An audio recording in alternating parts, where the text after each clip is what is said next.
Bismillahirrahmanirrahim. Assalamualaikum warahmatullahi wabarakatuh. Alhamdulillah, salatan wa salaman ala Rasulillah wa ala alihi wa sahbihi wa ba'd. Bidayatan hayya bina nashkurullah ta'ala alladzi qad ata'na ni'man katsiratan hatta nastati an naztami fi hadhihi al-fursatil mubarakah. Thumma nusalli wa nusallim ala nabiyyina Muhammad sallallahu alaihi wasallam alladzi qad akhrajan nasa minadh dhulumati ilan nur aw siratal mustaqim. Baik teman-teman, sekali lagi seperti biasa saya akan melanjutkan tugas terkait dengan mata kuliah filsafat ilmu oleh Bapak Firman Sidik, Magister Pendidikan Islam. Nah, pembahasan kita kali ini terkait dengan filsafat dan sains. Jadi bahasan kita kali ini terkait dengan filsafat, sains, dan agama. Yang pertama, pengertian filsafat. Sudah sering sekali mendengar tentang pengertian filsafat. Saya akan menyampaikan beberapa di antaranya, yakni kata filsafat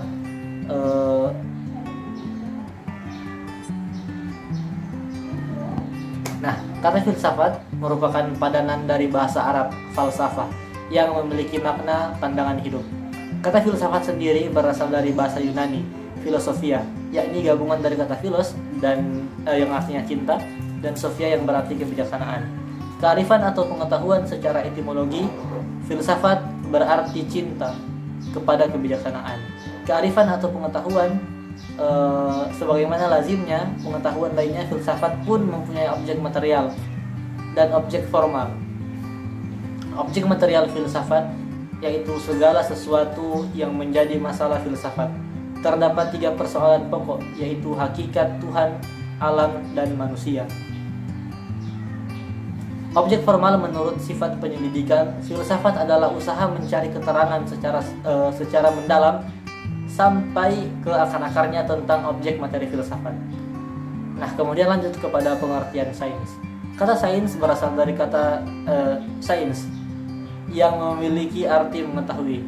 Sains dapat diartikan pengetahuan sistematis yang diperoleh dari sesuatu observasi, penelitian, dan uji coba yang mengarah pada penentuan sifat dasar atau prinsip sesuatu yang sedang diselidiki, dipelajari, dan sebagainya. Selain itu, pengertian sains adalah pengetahuan sistematis tentang dunia fisik.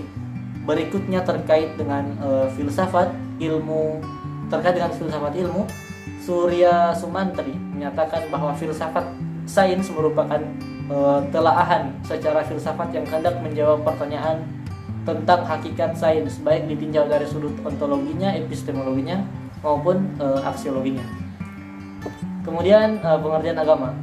Pengertian agama yang paling umum dipahami adalah bahwa kata agama berasal dari bahasa Sanskerta, berasal dari kata a dan gama. A berarti tidak dan gama berarti kacau. Jadi agama diartikan tidak kacau dan hidup menjadi lurus dan benar. Agama adalah ajaran sistem yang mengatur tata keimanan dan peribadatan kepada Tuhan yang Maha Kuasa, serta tata kaidah yang berhubungan dengan pergaulan manusia dan manusia serta lingkungannya. Kemudian persamaan antara filsafat, sains, dan agama. Hal paling urgen dari persamaan agama, sains, dan filsafat adalah sama-sama bertujuan untuk mencari kebenaran. Sains berusaha menemukan hakikat sesuatu melalui observasi, eksperimentasi terhadap fenomena alam. Filsafat dengan usahanya sendiri berusaha menemukan hakikat sesuatu baik tentang alam, manusia, dan Tuhan. Begitu juga dengan agama. Agama dengan karakteristiknya sendiri, agama juga memberikan jawaban atas segala persoalan asasi perihal alam, manusia, dan Tuhan. Kemudian sains, filsafat, dan agama bersifat sama, yaitu mencari kebenaran. Kemungkinan yang akan terjadi ketika kita mempertemukan aspek-aspek itu adalah, yang pertama, filsafat dihadirkan, ditampilkan, maka dia akan menjelaskan ajaran agama itu seperti apa. Dia lahir dalam kajian ilmu kalam, tauhid, atau mantik. Dengan akal dia menjelaskan agama secara rasional.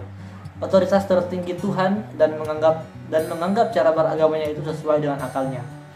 Kemudian filsafat dipertemukan dengan agama dan sains, maka dia akan merumuskan nilai atau ide yang benar.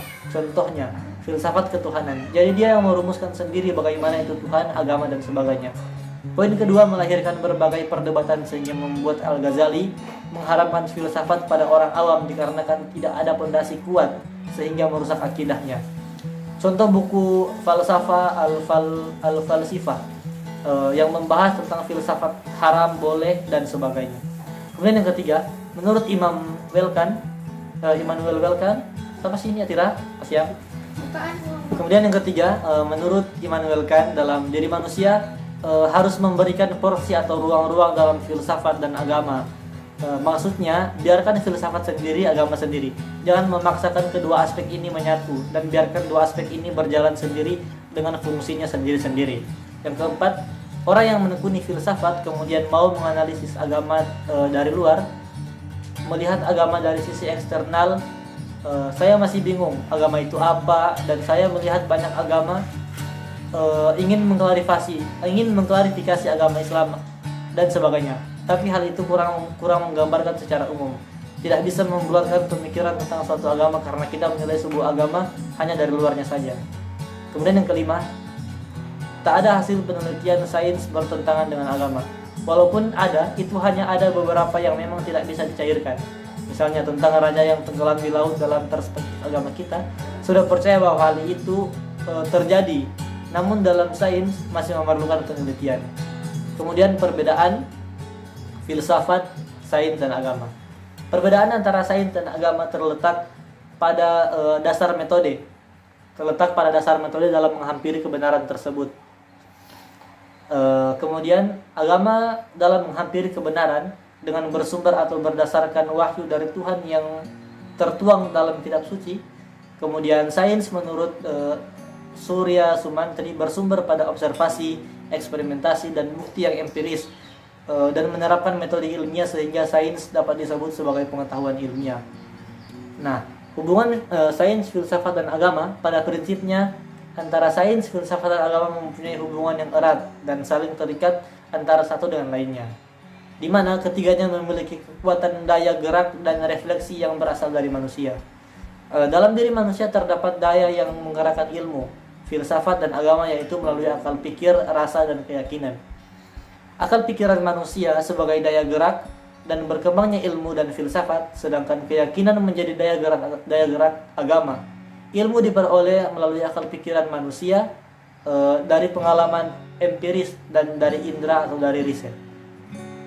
Filsafat mendasarkan pada otoritas akan murni secara bebas, sedangkan agama mendasarkan diri pada otoritas wahyu. Antara ilmu, filsafat, dan agama dapat saling mengisi dan saling melengkapi sehingga kebutuhan manusia lengkap dalam memahami keberadaan alam, manusia, dan Tuhan. Mungkin itu yang dapat saya sampaikan. Jika ada salah-salah kata mohon dimaafkan karena saya masih dalam tahap pembelajaran, dan jika ada pandangan lain dari teman-teman atau hal yang mungkin kurang sejalan dengan pemikiran teman-teman, maka kita bisa diskusikan di kolom komentar. Sekian, terima kasih. Assalamualaikum warahmatullahi wabarakatuh.